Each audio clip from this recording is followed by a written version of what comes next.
Our history here is written in the rocks, in the layers of geology that expose a story reaching back millions of years to the time of the dinosaurs. And human history in this valley is literally carved in stone. The stories of the ancestral Pueblans are right here in front of us. Ayak nu punikai maanoni im tangwanting mamauting. Ayak imipich ivanto tuvipur nuni tuvip. Nu kaibating siviting mamauchung. Nu kanikant maba. In the mid-1800s, Euro-American explorers and settlers encountered the southern Paiute, a peaceful people of the land. They lived in small family units that formed bands with shared language and culture. When we talk about beginnings, the Paiute people are our connection to the original stories of this place. Anta ichuk. Ayak nu punikai maanoni im tangwanting mamauting. Nunin yaner karma dudahits grayman. Good morning. It's good to see all you people here today, you men and women. And it's good that you're here on this land of ours, this Tuvipur, our land, our homeland. I am a Shivets, which we call the Sivit. Shivets Paiute, one of the 5 bands. My grandmother was a basket maker, a cradle maker. My grandfather was a singer. He sang the mountain sheep song. And he said the mountain sheep dance is a dance that was created long, long time ago.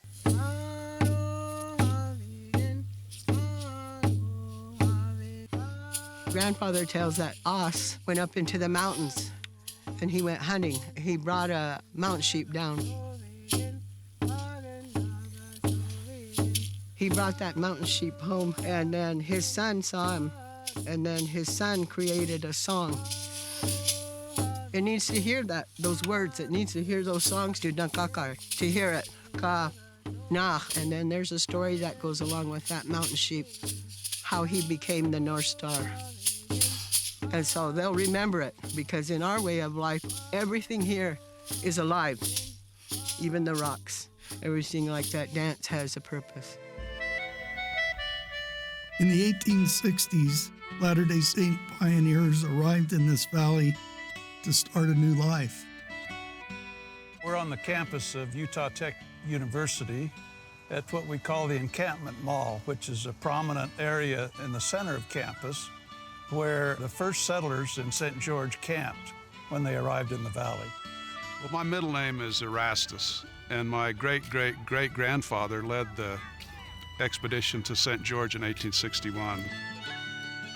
He was tasked to head up the Cotton Mission, or the Southern Utah Mission, and Erastus headed up the group that settled St. George. Brigham Young began to look at how those folks could colonize throughout what became Utah, but it happened because of his amazing organizational ability. I give a lot of credit to the university for saving this spot and recognizing it as an important part of the history of this valley. Where I'm sitting right now is right in the heart of what those original pioneers to Southern Utah called the adobe yards. But it was also the place where they first camped when they came over the Black Ridge and came into this valley in November of 1861. We're sitting right where those original 309 families came, and on the monument behind me are the names of all of those families that came here. It's an amazing thing to go down that list and to consider what they might have been thinking when they came here, how much courage it must have taken for them to come and to start a community really with nothing except what they could fit in their covered wagons. Well, this really was a remote outpost. This was 350 miles from Salt Lake City on the old wagon trail. You had to either take with you what you needed, or you had to be able to find it when you got here, and there wasn't much here. It was just a meager existence when they arrived here. This is where they came together with all their dreams and hopes to build a community here, and they did it in the most difficult of circumstances. From the moment they got here, it was a question of, where do we get our water? How do we get enough water? It's the exact same question that we continue to ask today. They were praying for rain, but it didn't rain, and it doesn't rain much here, as we all know. But on Christmas Day that year, it started to rain.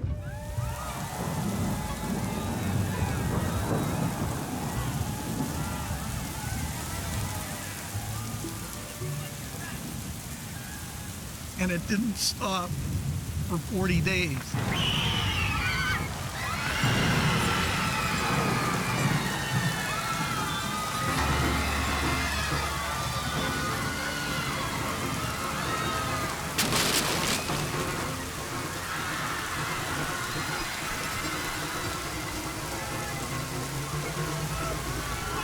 My roots go back very deep here in this southern Utah area, and especially right here in Washington County. Water was always an issue here, either not enough of it or far too much all at once. All we heard from those ancestral stories was just survival to settle this, what they said was God-forsaken land. They found out immediately what a complex situation they found themselves in.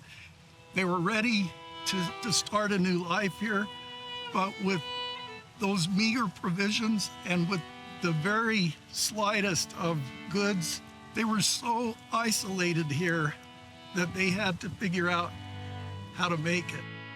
The biggest concern was the river. They just had a terrible time taming the river. I remember reading a pioneer journal that said, "We didn't know what to do with the Virgin River. It was too thick to drink and too thin to plow. People would take their barrels down to the Virgin River, draw out water, take them back to their homes, and then wait for 3 days for the mud to settle to the bottom so they could drink from the top." And then it was a matter of being able to put dams in the Virgin River and divert water for their farms and for their crops. And that was just an ongoing effort year to year to year to year, as floods would come and wash out their dams, as they would build again and try to water their fields. They'd get their crops in the middle of the hot summer, and then there'd be a flash flood, the dam would fail, and they wouldn't be able to save their crops. The river probably was their biggest obstacle, but there was heat like they were not used to, well over 110 degrees during the summer. Mosquitoes, varmints that are here in the desert that are difficult to deal with. Once I lived in Cottonwood and owned a little farm. When they called me down to Dixie, it caused me much alarm. To hoe the cane and cotton, I right away must go. But the reason why they sent me, I'm sure I do not know. The song, Once I Lived in Cottonwood, and of course it's about a couple who come down in a wagon and they have a couple of horses. And by the end of the song, it's been long ago when their two horses are dead, long ago dead. My wagon went for sorghum seed to make a little bread. And poor old Jim and Bolly long ago are dead. There's just me and Betsy left to hoe the cotton tree. May heaven protect the Dixieite, wherever he may be. I am fortunate to have come from original pioneer ancestors who settled this area. I am so grateful that they had the vision of what this area could become and what it has become. It required neighbor to help neighbor, community to come together. And that spirit of collaboration, community, service, and grit is really what became known as the Dixie spirit. Come thou fount of every blessing. And from that next spring, they went out into this valley and created a community. Of mercy never ceasing.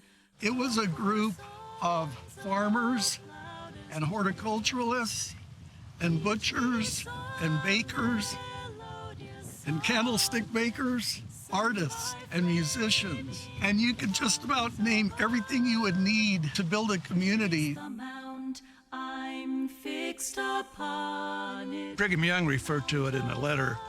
He called it Utah's Dixie back in the 1860s. It was a convenient way to describe why this community was established.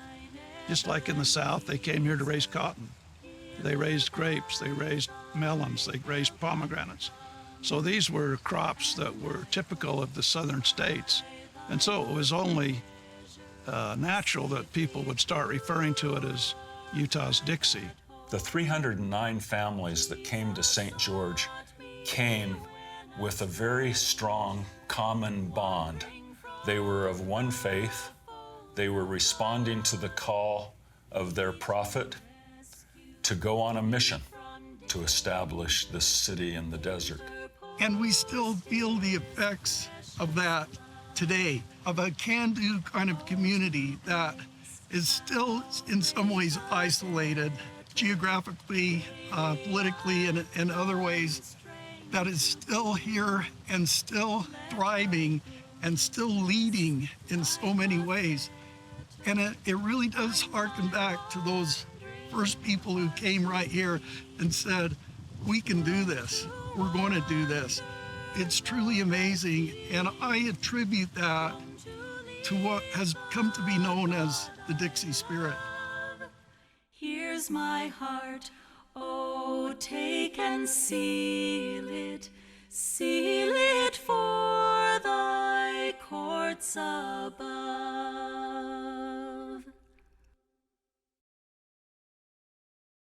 From the beginning, a certain spirit began to grow among those who chose to stay. It was a spirit of survival tied to family and to education. These weren't just frontiersmen that came, these were families. So there were a lot of children. Early on, the need for education was identified. It's interesting that as soon as they set up their wagon boxes, they began school. And school started in those wagon boxes, even before a home was built in this valley. So education was always key to life here. Charles Dickens was writing about the Mormons that were getting converted and leaving England and coming on a ship. And he said, these people, these Mormons, are the best educated poor people, basically, in England. And then as time went forward, just as today, the need for further education was apparent. So schools came about for high school and then also the St. George Academy. Well, this was a very small school, a few hundred students. There was a period of time that there was no funding available, and that was a time of great sacrifice for the faculty. And they kept the school alive, kept classes going during those 2 years by the barter system. As students would come to go to college, their family might bring a beef, or they might bring some chickens that would cover the tuition. Or maybe they gave the lumber from the tree that they cut down. There again, it's that ingenuity, that innovation, that we can do this, we'll figure this out, we'll keep this institution alive. In 1950, the Dixie Education Association raised the money to build the Dixiana dorms, and that became the first formal dormitory for women. And that process, again, was completely community inspired and community funded. When I came down for my interview, they were building the Dixiana, which is a girls' dorm, which they didn't have any place for girls. And when I went to see the president, he was up on the roof driving nails, putting the roof on the Dixiana. And all the teachers were there working, didn't get paid one dime, and all the teachers on the faculty were there building the Dixiana so we'd have a place for girls to stay. Yeah, it was a unified thing by the community that saved this school. Later in the 50s, when the state was looking at closing down colleges like Dixie in the state, the fact that the community had built that Dixiana dorm was one of the factors that played into the governor and the legislature realizing that, hey, this community cares about this. This community has ownership. This community is passionate. There were, during those tenuous years, different challenges, and a lot of it had to do with funding, but a lot of it had to do with having a critical mass of students for the institution to thrive. And so there were legendary recruitment efforts during all of those years. And so when my father came on the scene in the 50s, and he'd been here and played here, he seemed to have embraced that Dixie spirit. 1953, 54, they were going to drop the school because the enrollment was down. So when I came, it might have only been a one-year deal, because the president said if we don't get enrollment.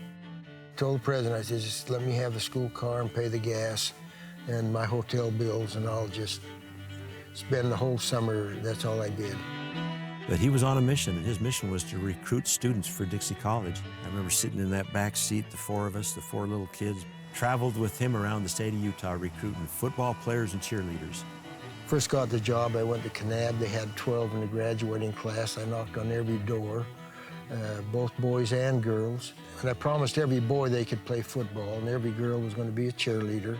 And you know, it's amazing the number of football players that ended up marrying some of those cheerleaders over the years. After 1 year, they doubled the enrollment, kept the school alive, and then from that point forward, he built a very successful football program. And that helped the college continue to grow as well, because that was a rallying point. Coming to this Sun Bowl, playing football games in this Sun Bowl, it was a rallying point for the whole community. And then during the fall, when they brought the rodeo in, they turned it into a red sandy turf. And so it was that way the rest of the football season. And I like to think that they did a really good job of cleaning up afterwards. I hope they did. I think they did. The people who came together in each of those instances did it out of pride for their community and their school. They painted the giant Block D on the Black Ridge to the west. Over the past century, every year, students have gathered during D Week to give it a fresh coat of paint.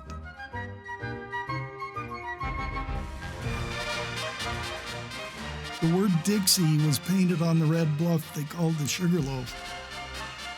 I attended Dixie High School, and if you earned a Sterling Scholar Award in your senior year, you were chosen and were eligible to be able to rappel off the red hill and paint the Dixie. I remember that so vividly, they almost had to push me off because I was so terrified. But once I got off the edge of that hill and I put my own white paint on that sign of Dixie, I felt so connected to it ever after that. And it's been such a great memory for me, and it's a tie to our community that so many of us experience. It was that same spirit that allowed those first settlers to make it through.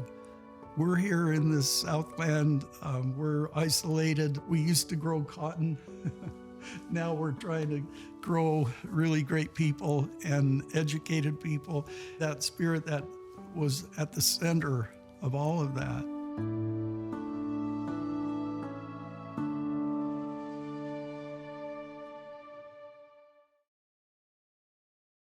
The people of St. George were determined to build a college because they knew in the long run, education would be key to the survival of their community. The college grew and flourished. Lots of really great, legendary faculty members. I'm a little bit biased, but my grandpa, A.K. Hafen, was one of those, and he was the humanities department. He taught English, Spanish, and German. Juanita Brooks, who was truly legendary, she wrote a story about a faculty meeting one morning in 1928. President Nichols was presiding, and he started the meeting by saying, "We're going to offer a sabbatical to one of our faculty." At that time, they may not have even known what a sabbatical was, but he said, "You can go for a year of education off to a university at half pay, and then when you come back, you'll have your full-time job with a raise." And he said, we're going to offer this first sabbatical to A.K. Hafen. He's the one who's been here the longest. My grandpa said, "That is so awesome and that is so wonderful, but I can't accept it. I have children at home, and my wife. I couldn't leave my family and go off to school, and I couldn't take them with me. So he turned that down. And so President Nichols went on to the next in tenure and the next in tenure, and each of them, for some reason, were not able to accept it. And then it came to Juanita Brooks. And she said, President Nichols, don't look at me. If you're going to offer that to me, I will accept it so fast it'll make your head swim. And she did. She went to Columbia University in New York City. And that is where her legend, her legacy as one of the greatest writers of the American West really flourished and began. She came back to Dixie and taught all through those years. But I like to think that it was my grandpa who helped her, helped open that door for her to make that step in her life. Her reputation and the influence she had on education here in St. George was significant. She was described as having a brilliant, sensitive, and creative mind. I consider her by far the most acclaimed scholar to have set foot on this campus. She was fearless in her effort to learn and to communicate the truth. And some of it was hard to hear, and some of it was beautiful to hear. And I think that's what makes her a whole person. But she becomes this world-class author. Mountain Meadows Massacre is her most noted book, but she was a great historian. And she is a phenomenal storyteller. She does her research that is quite accurate. I know during my time with the LDS Church and church history, we'd done a lot of research about the Mountain Meadow Massacre. And 50 years earlier, she had it pretty right, and she didn't have access to the records that we did with the church, but she got it right. I think as a woman, she really did some significant groundbreaking and pioneering and trailblazing, which is what our mascot is. The level of commitment to education was just always very, very high here, well beyond what we would expect from a small town. They set that standard, that academic standard of excellence that is still part of the university. Andrew Barnum is a great example of a scholar and a professor who could have gone anywhere. He could have taught in the highest echelons of academia, but he stayed at Dixie. He did his career here. He affected the lives of thousands of students, but he stayed at a 2-year college, Dixie Junior College, and taught on a level that was so low for him because his mind was clear up here. I wanted to stay at Dixie. I was not satisfied with everything that I had accomplished at Dixie. I wanted to build a museum, and I wanted to continue to teach here. I wanted to continue to teach in small classes. Back in Iowa, I was teaching classes with 350 students, and it was a drudge. You probably knew the top 10%, the bottom 10%, the 80% were unknown. And I didn't want any more of that. Dr. Barnum's fame extended well beyond Utah's Dixie. During his career here, he was offered the directorship of the Philadelphia Museum of Natural Science, and the same at the Smithsonian Museum of Natural History in Washington, D.C. I want to continue teaching, and there was no teaching at either Philadelphia or Washington, D.C. And so I turned down both of these jobs. Probably the two most important jobs in my particular field in the entire country, if not in the world. And I turned them down. Any regrets? No, none whatsoever. I have never apologized for staying at Dixie. He was here when I was a student. When I came back as a professor, he was here still. And really, he stayed and oversaw the museum in the biology department, Natural Sciences Museum, but he stayed here and oversaw that until, I would guess, a year before his death. So he is a legend here on campus, and they have a statue for him over by the Science Building. I'm going to stay here for as long as I can. And probably they'll find me early some morning and I'll be stone dead, but I'll still be here in the museum. But I'm planning on continuing until then. I could probably think of 1,000 things to add, but we were about out of time. According to who? And I talk to people all the time who say, I came to Dixie, I didn't know where I was going or if it would even work, but someone took me under their wing and mentored me through. Actually, I grew up in Salt Lake City, and my father was a truck driver. And he drove from Salt Lake to St. George, and he said, did you ever think of maybe going to Dixie College? So I came with him on the truck. He dropped me off on the highway, and he said, I have no idea where Dixie College is, but go into the service station and they should be able to help you. And so that was the reason I was called to Dixie. And I was a very lost, lonely person. I hadn't been away from home, and I was thrown into life at Dixie College. It was probably the worst experience I ever had in my life. I had no friends. I hated it, so I was sitting on the steps of the Fine Arts Center with my tears rolling down my cheeks. This lady by the name of Rowene DeFury walked up to me and she said, wow, you look like you could use a friend. She said, how about you get in my car and we go up to Larson's Frosttop and have lunch? You know, Rowene was the most dynamic individual, and you always felt like you were the only #1 person in her life. So I stayed around, and wow, my life changed tremendously. I get emotional when I think about it. All of a sudden, instead of me getting D's and F's in school, I was getting A's and B's. And Rowene brought that out of me. Her main thing was bringing people together. She brought generations together and started a group called the Program Bureau. And they would go out and perform at different events in the community. Then it became a recruiting tool for Dixie College. Rowene became the heart of the Dixie spirit. And that's what kept this school alive at that time, was the heart of the Dixie spirit and that unity that she brought.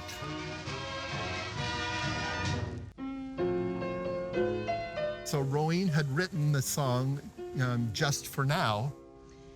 We get sentimental whenever we hear the school songs of Dixie or meet with the old gang. The words are so embedded in all of us that came to Dixie. And wonder why such happy times cannot last. But you know, every time you hear that song, it brings back, you know, what Dixie and the memories mean to us. So I do sing it at a lot of funerals.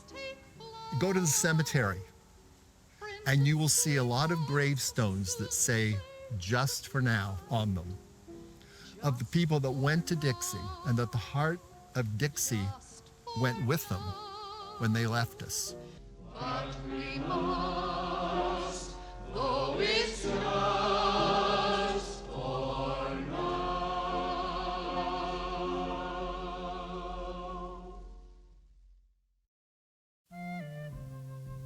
People began to discover this place for their own reasons.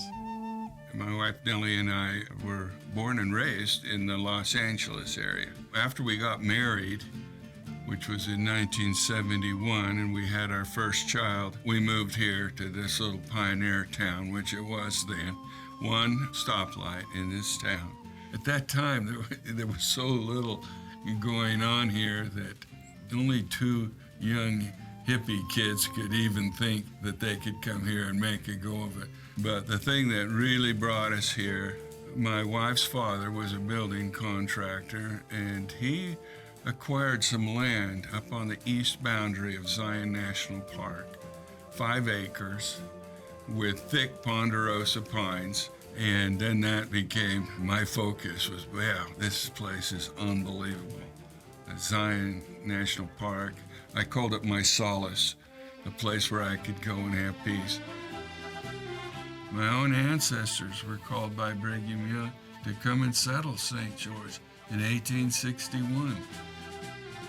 Well, people are pouring in here now at an unbelievable rate. We just can't even comprehend what St. George has turned into. And I think Brigham Young, when he had his vision of what this community could be and looked over this valley, and he said there'll yet be built between these two volcanic ridges a city with towers and spires and all these people. He could see that somehow. I don't know if he saw McDonald's arches and some of those things, but visually he saw towers and spires, and that's what this town has now. The growth of that, I think, is stimulated by especially Zion National Park, Snow Canyon, the Red Cliffs, the scenery that's here. It's like a magnet. It draws people to us. Before we decided to buy a home, it was New Year's Day. I had walked into Snow Canyon and I'd fallen asleep. And when I woke up and I looked up, and all I could think of was, this must be the moment that the 16th century monk who penned the words, "How great thou art."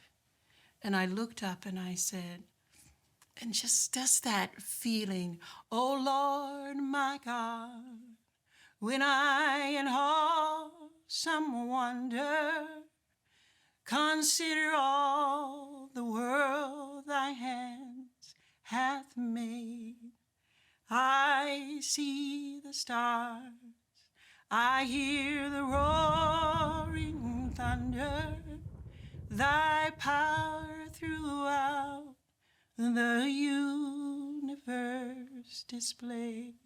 And in those words, "Then sings my soul." And that moment of how great thou art, these mountains and the red sand full of the richness, oxidized by the sun, the volcano, so you have the red, the white mountains, and then you have the volcano. And that was just, for me, it was, this is where I want to be. It takes your breath away and then it gives it back to you.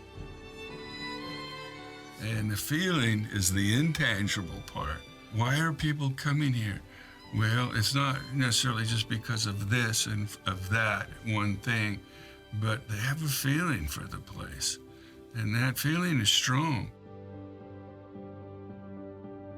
Dixie College became a destination for many people whose lives were changed here. One was a confident young high school basketball coach named Doug Allred. I had an opportunity to bring my Delta High School team down to St. George to play in a brand new gym. And I can remember I was absolutely dumbfounded with the beauty of it. I remember distinctly of asking my wife for a little piece of yellow stationery. Had birds on it and, you know, the little tiny feminine stationery. I wrote a letter, "Dear President Bruin, my name's Doug Allred. I'm basketball coach at Delta High School. Would you consider me as your basketball coach?" Well, about 2 or 3 days later, I got a phone call from President Bruin and he said, "You're my new basketball coach." So that's how I got to Dixie. The student body was loud, the community was loud. You couldn't hear yourself think. I had to holler at the kids at timeouts.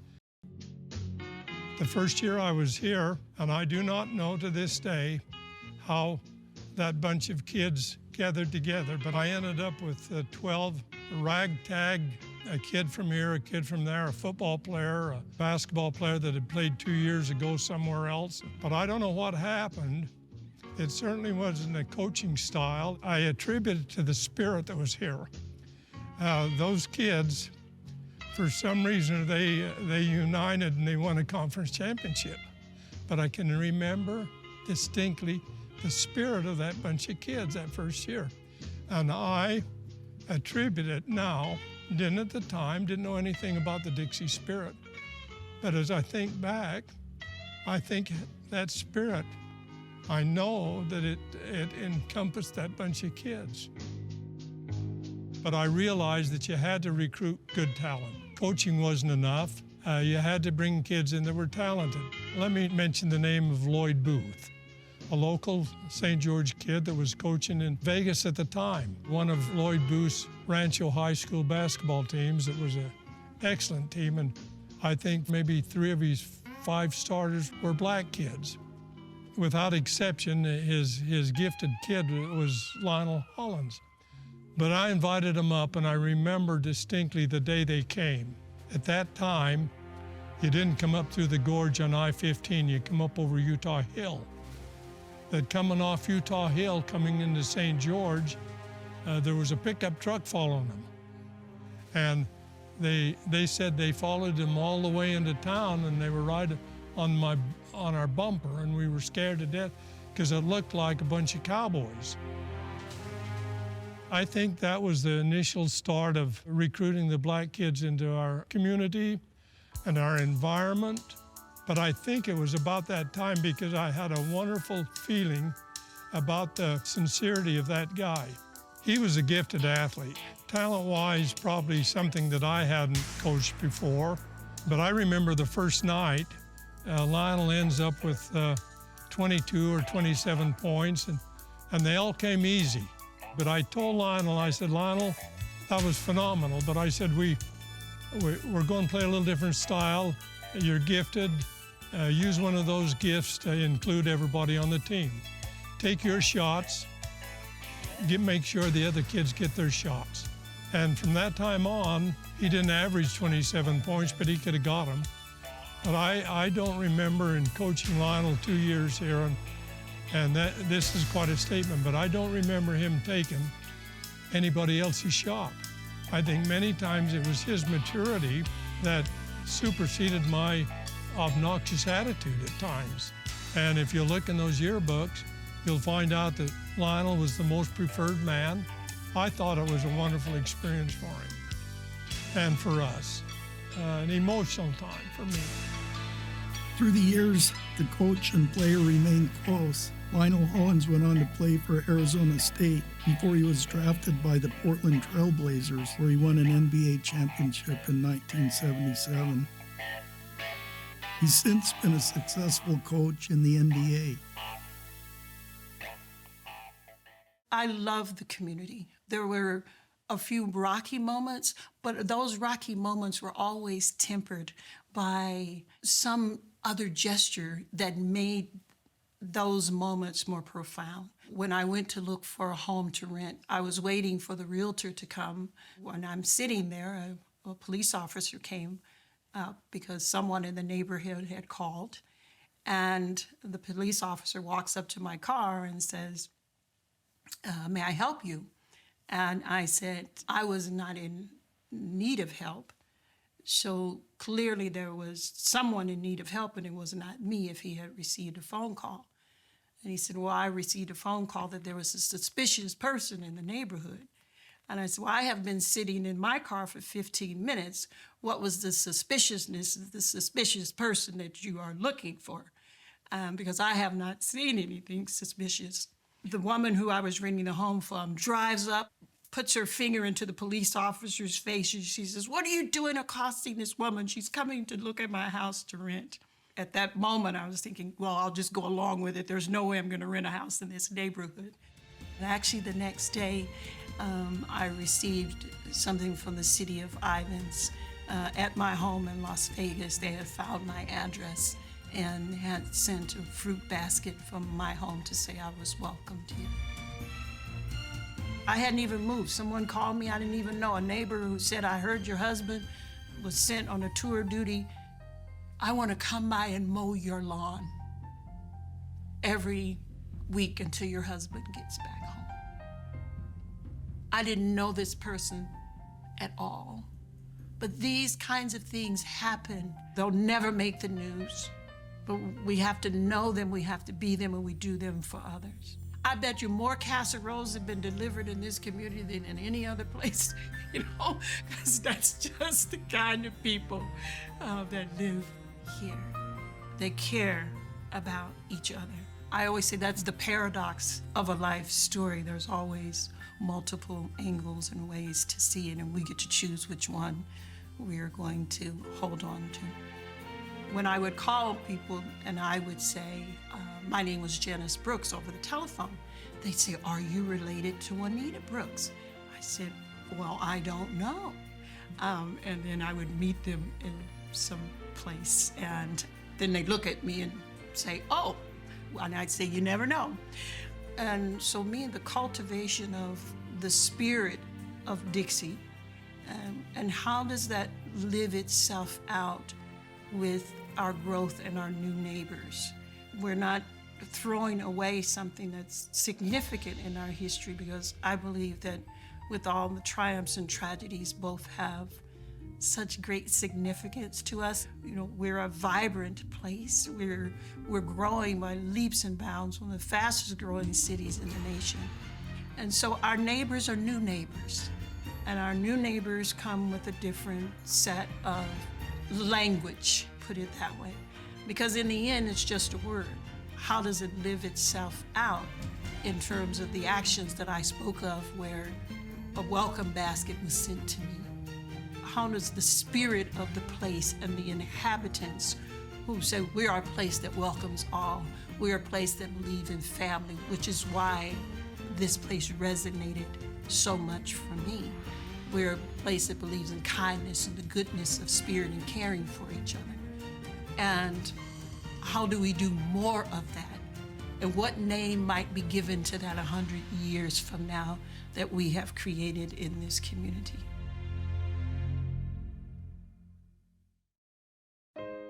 Because of the chaotic terrain of Utah's Dixie, the railroad never made it to within 50 miles of St. George. For decades, the only way in or out was on rough, rocky wagon trails. In the early 1900s, as the horse and buggy gave way to automobiles, better roads were built, and the original Arrowhead Trail Highway connected St. George with Salt Lake City and Los Angeles. And before long, St. George became a way station for travelers. Zion Canyon became a national monument in 1909. Roads were built, giving travelers much easier access to the canyon, and tourism began to grow. Zion became a destination for travelers from all over the world and spawned an entrepreneurial spirit that helped businesses grow. Highway 91, which is now St. George Boulevard, ran right through downtown St. George, and by the mid-part of the century, it was lined with gas stations, restaurants, and motels. I wanna be down home in Dixie, where the hens are doggone glad to lay. I wanna lay scrambled eggs in the new mown hay. You ought to see, you ought to see, you ought to see, you ought to see, you ought to see my home in Dixie. You can tell the world I'm going to D-I-X. I don't know how to spell it, but I'm going. Yes, I am. You bet I'm going back to my home in Dixieland. Yeah, You know, in the 50s and 60s, as better roads were built, and then in the early 70s, as I-15 was extended on through the gorge and connected Southern California with Salt Lake City and Denver, and we were right in the middle of that transportation corridor. That's when things really began to change here, and all of a sudden, people were coming here because they wanted to. People were coming here because this was a great place to be. This was and still is a community where you can walk down the street and you can talk to an artist, and then walk a little further and talk to a farmer or rancher. And then you walk a little farther and you can talk to the founder of the largest commuter airline in the world, at least the United States. I've always loved airplanes. It's a miracle, isn't it? You can take a big hunk of metal and put it in the air and it'll fly. And they say that if you can get any object going fast enough, it'll fly. At a very early age, I developed a love for airplanes and for flight. I was born and raised here. I'm born in 1943. We had a population of about 2,500 people, and it had been stagnant at that for probably 40 years. And I was elected county attorney, and it didn't pay very much money, but it did pay the rent and gave me an opportunity to start a private practice. And then it was just only a month or two later that two college students come into my office, and they had been involved in a whiplash injury, so they hired me to help them get some compensation from that. These were students at Dixie College. One of them was a flight instructor out here up on the Black Hill. I said, man, I've always wanted to learn to fly. But when we went up and took that first flight, I mean, I was hooked so bad. Smokes, GQ. And that's what led us into the whole flying business. I mean, check it out, guys. I'd have your baby. Yeah, we had some friends that all of us wanted to learn to fly.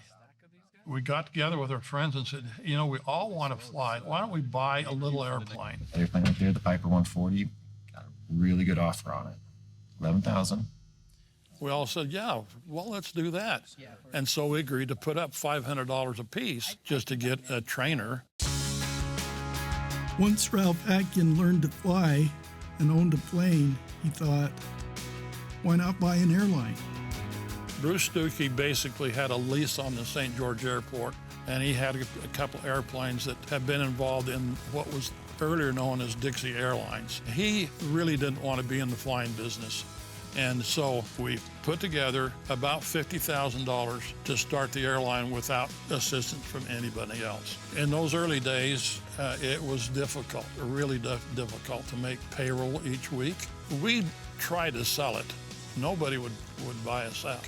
And Ralph Atkins called me on the phone one day and said, hey, we've got this little airline down here that we're flying, and I could sure use your help. It was a small community then, and there wasn't a lot to come back to, so I'd always kind of thought I would do something else somewhere else. And he said, what would you think of getting on a little single-engine plane and riding to St. George? Uncle Ralph has offered me a job. She was pregnant with our first child, and I don't imagine that was quite the first thing she wanted to hear right at that moment. And then he told me this story about this little airline. They were trying to get going, and I thought, well, we may as well go hear him out. He says, look, it's a mess. I don't know where we're at, you know, but I could sure use your help. And I think I was caught up in the idea of being able to go home where I didn't think I could ever go home to before that time. For him, it was really scary. He had just walked away from an accounting position and started with the airline. All I knew is that every day at the bank, we had more checks come to the bank for payment than we had cash in the bank to pay for them. I remember Jerry coming home from work and saying, I'm not sure our check will clear the bank today. It was a tough business. It was not a glamorous, well, there's the glamour was that you were flying. You were flying airplanes, and it was exciting. I knew that it was airplanes, and you know, I didn't know anything about aviation. I knew something about accounting, I knew something about business. And we did have a board of directors, gratefully, and so they said, Jerry, why don't you put together some kind of a plan? We don't care about how grand it is, but put together what it'd take to salvage this place. And all I did is put out what the expected revenue was going to be, which meant the cost had to be something less than that, and everything else had to go. I was looking at things that I hoped the airline could be, and I was the dreamer. And I've been accused of being the dreamer, and that's okay. You gotta have dreamers. And Jerry came along to help that dream come true. Ralph Atkin had the guts and the dream to start this almost unfathomable thing. Ralph dreamed the plan, and I carried it out, I guess. So off we went to the races. This is really gonna work. Maybe. And SkyWest today, let me try to paint a picture for it. We carried 40 million people last year. We have over 500 jet airplanes that might be the biggest fleet of small jet airplanes in the world. We have 13,000 employees. We serve 44 states in the U.S. and locations in Canada and in Mexico. We're the largest by quite a ways of an independent survivor of this 30, 40 years of thrashing around that I'm pretty proud of and our people are very proud of. SkyWest became a partner with the community, as did Dixie College at that time, as did the hospital. I was going to become the administrator of Dixie Medical Center. Dixie, where did that come from? Obviously, it's pretty easy to see. It's painted on the hillside not far from town, and there's a big D on the West Hill. I learned from many in leadership positions at the hospital that were well connected to the community that had pioneer ancestry.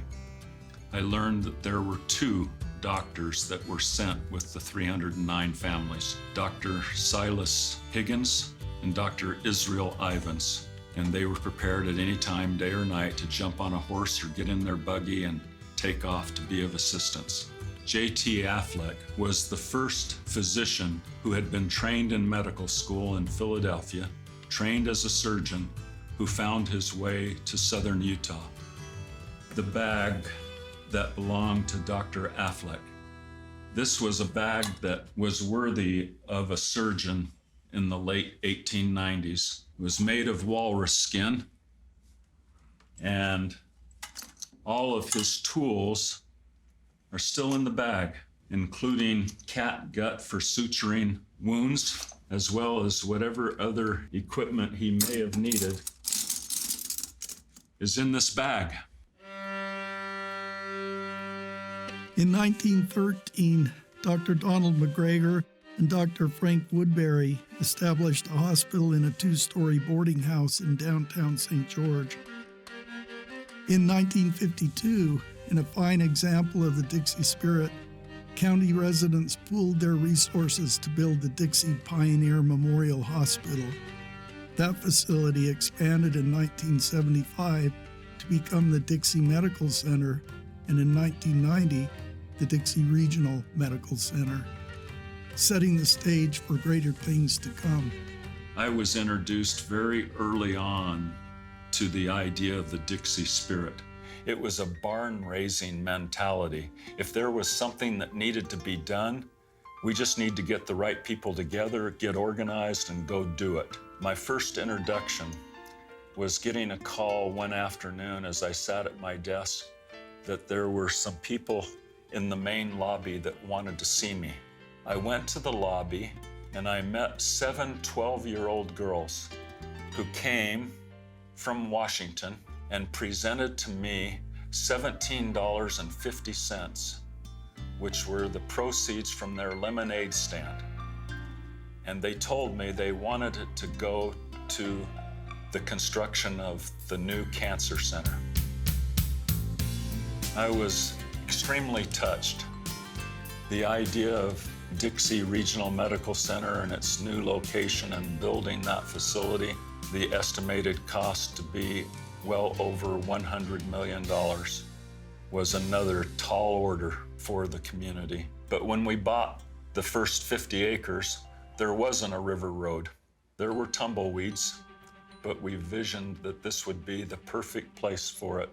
The community raised over $10 million to contribute to the new hospital, and Intermountain Healthcare got behind that. We bonded and built what you see behind us. And it has gone so much beyond the cancer center, the human genomics laboratory, all of the things that are taking place here, open heart surgery. As I look back on my career, it was one of the most satisfying experiences that I've ever had to be a part of developing something that changed the level of care for an entire region. I would like to make a gift of Dr. Affleck's bag, finding a place of honor to put that in the main lobby of the hospital. I think we need to do more as we go along the way to recognize those people that made a difference. The reality is, we don't achieve anything on our own. It all comes as a result of those things that we've learned from those who pioneered before us.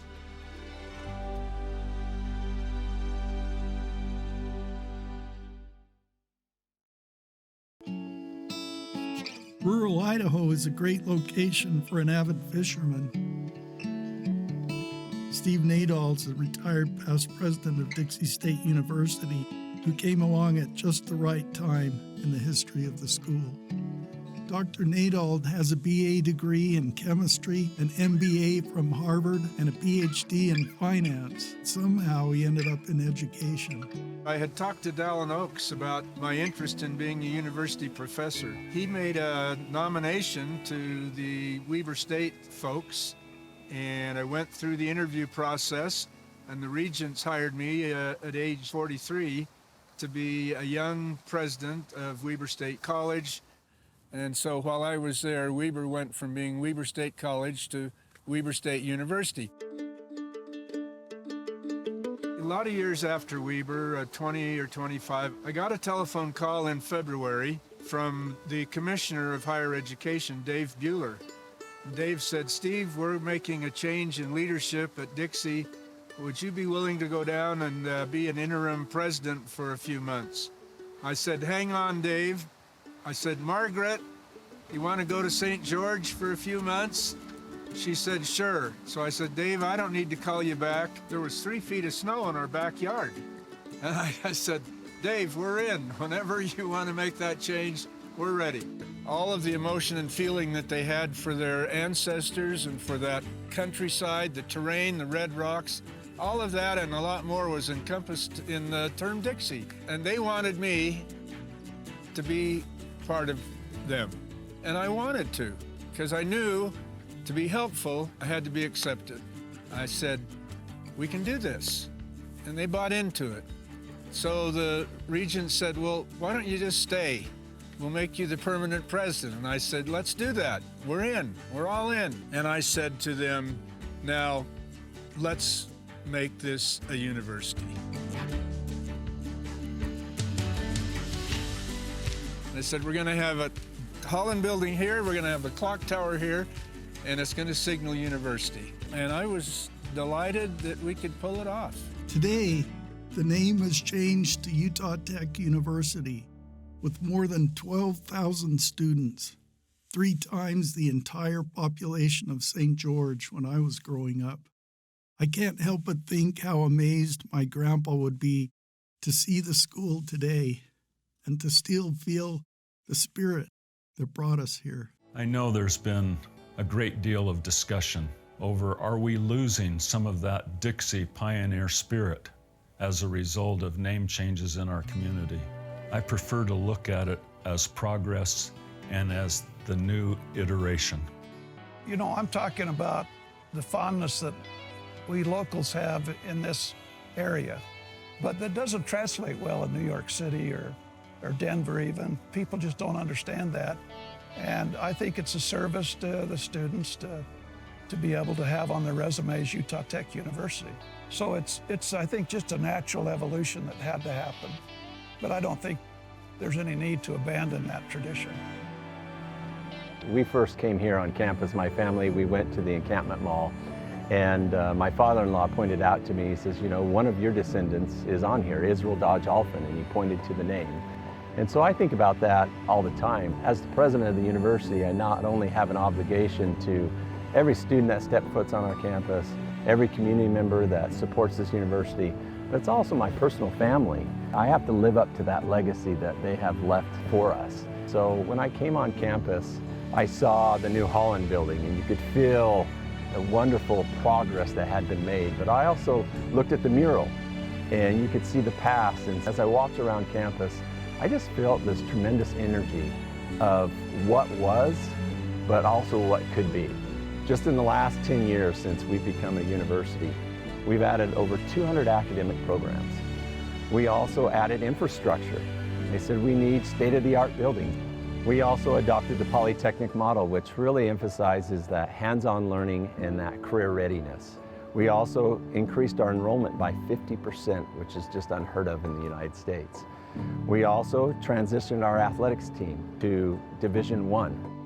The trailblazing spirit for me is as strong as it's ever been. I really love the story of our new school song because it identifies all the key components of how important our history is to our progress as we move forward into the future. I grew up being very, very proud of that song was written by my grandpa, by A.K. Hafen. And the song has always been so dear to my heart. It's so awesome, though, as you look at the transition. My son-in-law, Ricky Valadez, wrote the words and the music to the New School song. That's an awesome connection and transition in my heart.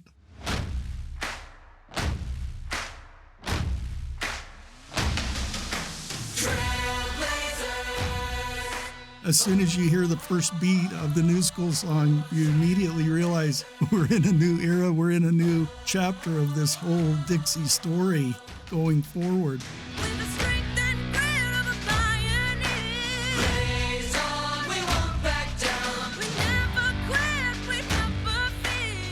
And there's some parallels there. In that song, you hear the Red Rocks call.